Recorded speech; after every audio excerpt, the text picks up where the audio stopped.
Bonjour à tous, bonjour Jean-Paul. Bonjour Françoise, bonjour les amis. Alors dites-moi Jean-Paul, est-ce que ça va bien aujourd'hui?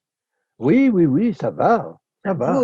Vous êtes Bon, sûr? malgré le confinement ou Ah, malgré des difficultés, bon, peu importe, je crois que la parole de Dieu est là pour porter l'espoir, hein. ah oui, mais alors là Jean-Paul, je comprends pas, il y a un petit bémol aujourd'hui parce que le titre c'est À quoi sert l'Apocalypse? On vient de passer 21 chapitres et alors ce titre, qu'est-ce que vous voulez nous dire à travers ça? Ben écoutez, on va le lire, hein.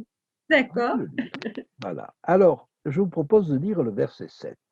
Et ok. alors, le verset 7 du chapitre 22, c'est une béatitude. Qu'est-ce qu'on appelle une béatitude? Béatitude, c'est ce que vous avez, par exemple, à la fin du chapitre 5 de Matthieu, quand Jésus va Mhm. dire heureux ceux qui procurent la paix, heureux ceux qui ont faim et soif de justice, heureux, hein, voilà. Et euh, donc ceux qui sont heureux, en général, sont béats, hein, et on parle de béatitude, voilà. Bien, donc, lisons ce verset. Et voici, je viens bientôt. Donc c'est Jésus qui parle, hein. Voici, je viens bientôt, heureux celui qui garde les paroles de la prophétie de ce livre. Et donc vous voyez, nous avons là une affirmation de Jésus en conclusion du livre qui nous dit heureux celui qui garde les paroles de la prophétie de ce livre. C'est-à-dire que ce livre contient des enseignements, contient peut-être des directives, contient des explications qui doivent nous permettre d'être heureux. Alors, il s'agit de garder les paroles. Qu'est-ce qu'on entend par garder les paroles? Si je les garde dans ma Bible et sur un rayon de bibliothèque, je garde la parole, oui. Mais elle ne me fera pas de bien. Elle ne me rendra pas heureux. Ça n'est pas une Bible sur les rayons de ma bibliothèque qui me rendra heureux. Et si je la lis, si je la garde. Alors, j'aimerais, pour vous faire comprendre ce qu'il y a dans ce garder, hein, j'aimerais vous lire une chose que Marie, la mère de Jésus, que Marie a gardée. Et pour cela, je vous entraîne dans l'évangile de Luc, au tout début, au tout début, au chapitre 2, et à la fin de ce chapitre. Alors vous savez, Marie, au tout début, peu après la naissance de Jésus, mais avant la naissance, a vécu quand même des choses assez extraordinaires. Parce que c'est un ange qui lui a annoncé qu'elle allait avoir un enfant, que cet enfant serait le fils du Très-Haut. Bon. Et puis ensuite, elle a rencontré qu'une fois qu'il est né, il y a eu cette affaire avec les bergers, puis il a fallu fuir en Égypte, revenir. Et puis avant de fuir, quand elle a présenté l'enfant au temple, euh, au bout de 7 jours, eh ben, elle a rencontré des personnes qui lui ont encore parlé du sort tout à fait exceptionnel de cet enfant. Et alors, tout à fait à la fin, euh, on lit au verset 51 et 52 la chose suivante. Puis il descendit avec eux, donc Jésus descend avec ses parents, pour aller à Nazareth. Et il leur était soumis. Sa mère gardait toutes ces choses dans son cœur. Jésus n'était alors qu'un enfant. Tout ce qu'on lui disait, c'était pour l'avenir. Mais pour l'instant, c'était un enfant qui était sage, il était soumis à ses parents, mais ça n'était qu'un enfant. Il n'avait pas fait de discours, il n'avait pas fait de miracle. Qu'avait-il d'exceptionnel, cet enfant? Oui, Il était particulièrement intéressé aux Écritures, c'est vrai. Mais elle gardait ces choses-là dans son cœur. Laissez-moi vous dire que de tout ce qu'on a dit à Marie à ce moment-là, elle n'a pas dû comprendre complètement beaucoup de choses. Quand on lui a dit qu'il serait une occasion de relèvement ou de chute pour beaucoup, elle a vraiment dû se demander ce que ça voulait dire. Plus tard, ça s'est vérifié. Mais toutes ces choses dont elle ne comprenait pas toujours le sens, elle les gardait dans son cœur. Et le jour où elle a commencé à voir que ça s'accomplirait, dans la douleur, hein, parce que quand elle a vu Jésus, son fils, traîner devant les tribunaux, condamné, crucifié, ça a dû être épouvantable. Ça a été épouvantable pour elle. Mais elle a compris des choses qu'on lui avait dites et qu'elle n'avait pas compris jusque-là. Eh bien, j'aimerais que nous fassions la même chose avec ce texte. Vous voyez, il nous rendra heureux et pas malheureux comme Marie. Il nous rendra heureux. Mais peut-être qu'après avoir passé des moments malheureux, c'est possible. Mais comme Marie gardait ces choses dans son cœur et n'a compris certaines choses que plus tard, ce texte est pareil. Il nous annonce des choses que peut-être nous ne comprenons pas bien encore. Mais à coup sûr, c'est heureux. À coup sûr, nous les comprendrons. Ce texte, n'oublions pas, est une apocalypse. Apocalypse, ça veut dire révélation. Voyez, calypto, c'est un voile. Apo, ça veut dire qu'on l'enlève. C'est l'enlèvement d'un voile. C'est ça une apocalypse. C'est une révélation. Et cette révélation, elle est destinée à notre bonheur. Heureux celui qui lit et ceux qui entendent ou qui gardent les paroles de la prophétie de ce livre. On l'a lu, on est au bout. Je ne sais pas si ça vous a rendu heureux, mais ce que je peux vous dire, c'est que si vous gardez ces choses-là, pas forcément en comprenant tout, mais si vous gardez ces choses-là, alors vous serez heureux et ça vous évitera bien des écueils à la fin. Voilà ce que nous dit en clair ce texte. Maintenant, j'aimerais vous amener vers un autre verset. Regardez au verset 14. Ah, il se trouve que dans cette conclusion du livre, de quelques versets, nous avons deux béatitudes. La béatitude du verset 7 que nous venons de voir, mais la béatitude du verset 14. Heureux ceux qui lavent leurs robes afin d'avoir droit à l'arbre de vie et d'entrer par les portes de la ville. Intéressant cela. On nous dit comment entrer dans les portes de la ville. Voyez cette ville dont on vient de nous faire la description.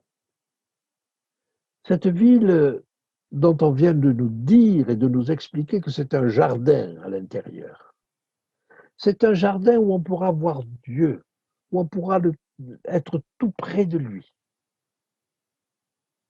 en direct, si j'ose dire, et pas à travers la télévision, hein, en direct. Voilà. Eh bien, pour avoir droit à cette ville, pour avoir droit à l'arbre de vie, pour avoir droit à cette vie éternelle, la seule chose qu'on nous demande, c'est de laver nos robes.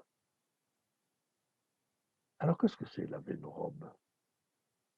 Oh, il faudrait qu'on remonte à toutes ces robes blanches dont on a parlé. Hein.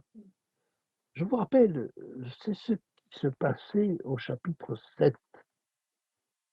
Je reviens un petit peu au chapitre 7. Au chapitre 7, vous avez une grande foule qui se tient devant le trône de Dieu. Et regardez ce qui est dit.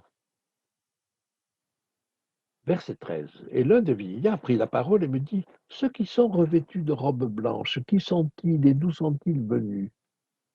Je lui dis, mon Seigneur, tu le sais. Et il me dit, ce sont ceux qui viennent de la grande tribulation. Ils ont lavé leurs robes et ils les ont blanchies dans le sang de l'agneau. C'est ça, laver sa robe. Ils ont lavé leurs robes et ils les ont blanchies dans le sang de l'agneau. Ah, vous savez, ces robes à blanchir et à laver, on ne peut pas les laver nous-mêmes. Il faut les laver dans le sang de l'agneau. Alors, je ne sais pas si vous avez déjà essayé de laver un vêtement dans du sang, mais en général, ça ne leur approprie pas. Ça, hein. Non, c'est pas évident. Bon, mais ça veut dire dans le sacrifice de Christ. C'est grâce au sacrifice de Christ qu'on peut laver nos robes. Ah, alors il nous faut aller vers la définition de ces robes. Et alors là, je vous amène au chapitre 19 d'Apocalypse. Regardez ce qui nous est dit au chapitre 19. Et c'est à partir du verset 7. Réjouissons-nous et soyons dans l'allégresse et donnons-lui gloire, car les noces de l'agneau sont venues et son épouse s'est préparée. Comment s'est-elle préparée? Il lui a été donné de se revêtir d'un fin lin éclatant et pur, car le fin lin, ce sont les œuvres justes des saints. La voilà cette robe, la voilà cette robe blanche qui lui a été permis d'obtenir de son vivant. Comment? Ce sont les œuvres justes des saints. Ah, ce n'est pas les œuvres.